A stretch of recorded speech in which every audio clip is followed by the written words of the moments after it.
Hello everyone, this is part 2 of our interview series with Maurina from Glow with Jo. Today we're going to be talking about women's issues and divorce, but first, as always, I'd like to give Jo the opportunity to give her name and contact information for those who would love to get in contact with her after watching this video, so for it. Thank you, Quentin. My name's Josette Maurina. I manage a gym out in West Valley called DCG Fit, and my company name is Glow with Jo. You can reach me at 801-864-9170. Calls are definitely appreciated. You can also email me at contact@glowwithjo.com. All right, thank you. All right, so we spoke a little bit beforehand and about particular issues that you've seen in terms of women going through divorce, and you talked about the need, how self-love is something that's essential for each individual, male and female. But as far as when it comes to females coping with divorce and with their emotions, how do you see the elements of self-love incorporate into like coping and whatnot, like coping skills and things like that? What do you see that works and helps? Thank you. So from what I've experienced with people that I've coached, and also interviews that I've held with asking questions to women in Utah, local women, of what they've been through and their experiences. And I think at the base of it all was they say that they wish they would have had some sort of identity built in who they wanted to be in life prior to diving so deep into the relationship so early. Because what happens is during the time you're with somebody, women especially, when you have kids and all these things kind of pile up, you lose your self-identity. And then if you think about that, if you don't really have an identity with self rather than external things defining you, how do you love what you don't know? And so I think, especially through divorce and after divorce, making sure that you take care of yourself from the inside out, and it starts with confidence. You make better decisions. You are able to be a little bit more rational rather than emotional. Divorce tends to get really emotional. And I've never been divorced, but I've coached people going through divorce on both ends. And in my heart, I really believe that if we can tap into the deeper meaning of ourselves and take better care of ourselves, show up better for ourselves, create more discipline, fall into less temptation, we create a better quality of healing for ourselves and our soul. Right. So it's really internal. And it's easy to blame everything around us when we're hurting. Right. So that's interesting, like the coping aspect of, how do you get through something that's life-altering, life-changing? Right.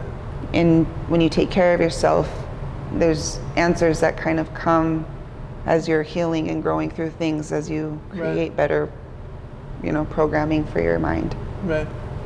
Yeah, no, I really appreciate that answer. And it brings to mind for me, so just from the slight experience I've had,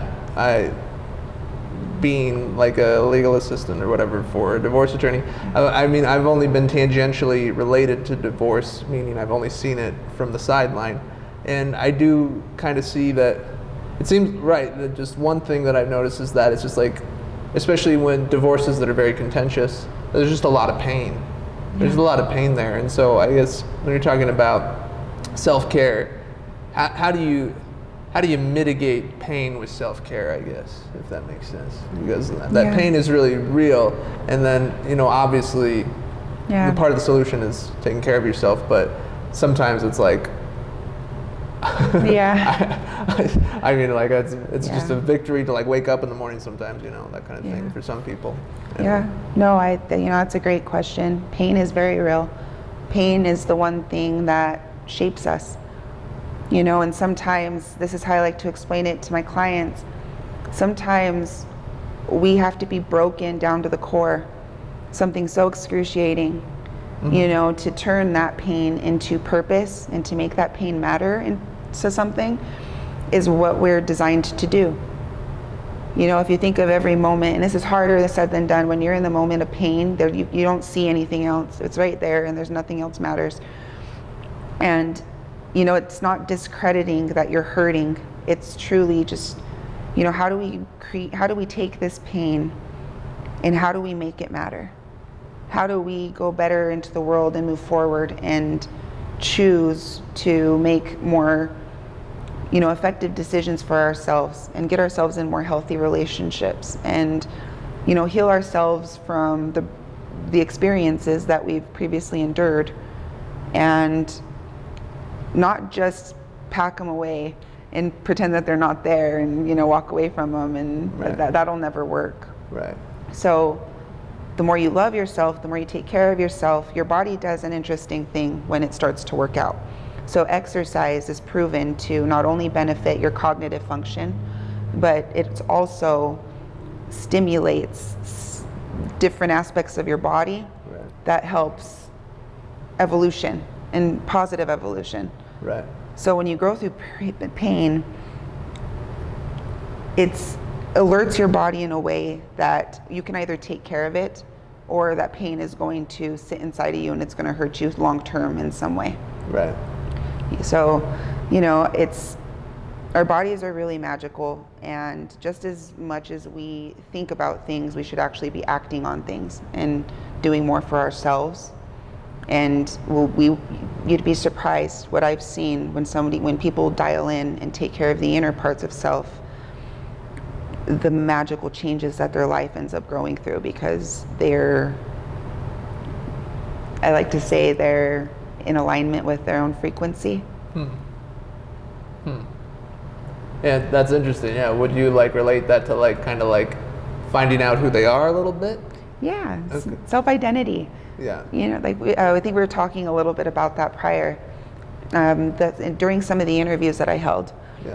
the women just said, you know, I wish I had known myself a little bit better.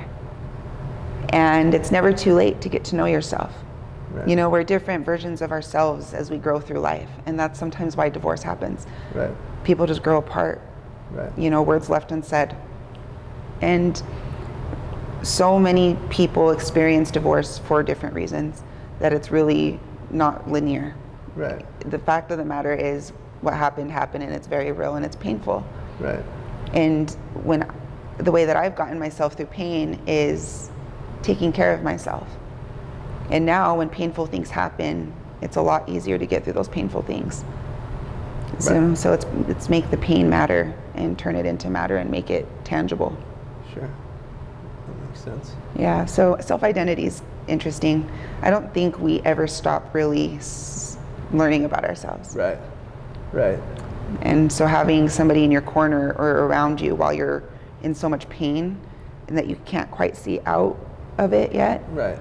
I think is very essential to have in community. Right. So yeah, I was thinking while you were giving your answer, I thought it would be interesting to hear kind of your thoughts on, because you know there's people who've been through divorce more than just once; they've been through it multiple times and whatnot, and so I feel like that can leave somebody kind of like wondering, like, okay, what? Either A, they don't see anything wrong with what they're doing and it's just the other person's fault. But hopefully maybe after a couple of times they'd be able to see, like, maybe there's some issue with how I'm approaching these things. And so I don't know, as far as like people who seem to always get kind of caught up in those cyclical things where it's like, there's always something problematic. What female or otherwise, what kind of thoughts do you have for people who find themselves getting in similar situations like that, where they have to realize that, like, oh, I made a mistake again, like that kind of thing? Like, what steps do you see that people like that sometimes need to make in order to move forward? That's an excellent question. You know, it's repeat offenders.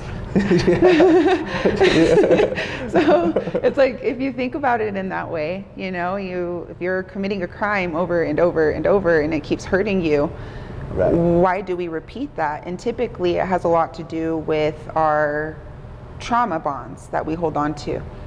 You know, it's something that it's kind of like when you come from an abused home, you naturally have certain, I guess, reactions to things, and you repeat things, and even subconsciously you don't really recognize that you're doing it. Sure. It's kind of like that, you know, and I think sometimes from what I've seen and observed, it's people are so used to what they know that they don't know any different. Right. And it's not out of ignorance all the time. It's truly just, you know, it's sometimes it is out of ignorance, actually. It's just they just don't know. They're unaware. Right. And pain, I think, knocks in that awareness. And then, you know, when you become aware, and it's just like, ding, ding, ding. I knew that was bad, but why was I doing that? You know, I knew when he was hitting me that it wasn't good, but I allowed it. Right. Why? You know, in our body. And I think that's where self-worth comes in a lot too. Sure. You know, so in my mind, that's when you, I think the day and age that we're coming into now, there's more resources available for people. Right. And, you know, maybe back at that one to the first and second divorce, there was no resources. Right. And that's okay. But before jumping into something, knowing you got yourself into that situation, we should probably take a good look at the patterns that led you to a specific result. Right. And I think that's with any dimension of wellness. Right. You look at your patterns. You know, if there's something that's not aligning in your life, you take a look at the patterns and see, you know, what results you're achieving or obtaining from each thing that you're doing. Sure. Like, but it's really hard to look at yourself, especially when we want to blame other people. Right. So yeah. Right. And right. Like, we don't know, nobody's wrong for doing what they do, you know, and if you're reacting out of emotion. Yeah. We should be able to feel the way we feel. Yeah. The problem is we don't really know how to communicate it. And so I feel like we just kind of act like big children throwing tantrums sometimes. Sure. So I would definitely take a look at your patterns and what you've been doing to create that result. Yeah. I would also kind of take a look at your ancestral history, like your genealogy and like what's happened in your family patterns. Right. That's large. Right. You know, typically we repeat family Right. things for generations, and I think that's where, you know, we're kind of taking a stand now where things have to be a little different. Right. So I would, take a look at that. You know, and learn yourself. Learn yourself before you go try to love somebody else. If there's one thing that I've heard, like the one saying that's like so true to me now that I got, but I never really got, was you can't love another person until you fully love yourself. Right. And that goes for your kids even. Right. If you don't love yourself, how are you going to give your kids a love that you're missing? Right. You can't give something you don't have. Yeah, so that leads back to the self-love. Yeah. If we're continuing giving ourselves self-love and pumping ourselves up with the love we need, we have so much more to give to others. Right. You know, and that includes families, kids, Right. even ex-spouses, letting people go in peace. Right. Well, thank you. We are tight on time today, but I did want, if you had any closing thoughts before we ended our interview today, I wanted to get on issues particularly pertaining to women and divorce. I wanted to give you the opportunity to do that just before we cut off. So anyway. Thanks. Thank you. If there's something that I wish I could say, and I tell my women friends this all the time, if you're unhappy in a situation, don't be afraid of what's out there. If you're unhappy and your soul's not happy anymore, or if you've lost your sense of self, just know that you'll find it again if you are trying, if you're making effort towards, you know, creating that happiness for yourself. But I truly feel like nobody should ever have to be in situations and positions where they're not thriving and growing and supported and loved and nurtured. And, you know, we're either growing together or we're growing apart. Right. And I really send out all the energy in the world for people to stand up for themselves and stop settling and to place themselves in happier environments. Right. You grow better when your environment is happy. Right. So whatever that looks like, I recommend just working really hard at it. Okay. Well, thank you. Yeah. Thank you so much.